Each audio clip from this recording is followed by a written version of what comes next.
અમદાવાદમાં યોજાનારી આઈપીએલ ફાઇનલને લઈને નરેન્દ્ર મોદી સ્ટેડિયમની સુરક્ષા વ્યવસ્થા કડક કરવામાં આવી છે।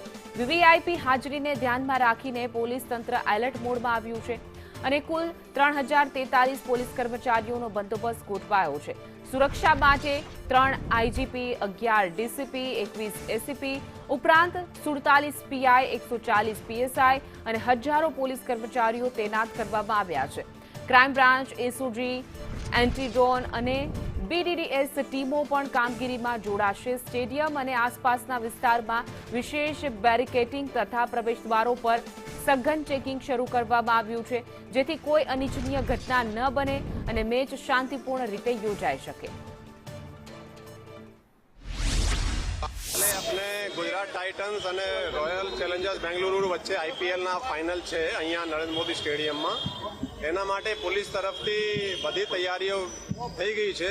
લગભગ બંદોબસ્ત આ ક્રિકેટ બંદોબસ્ત માટે લગભગ 3000ના ફોર્સ અહીંયા આપણે મૂક્યા છે। આ સિવાય ટ્રાફિક વગેરેના પણ બંદોબસ્ત છે।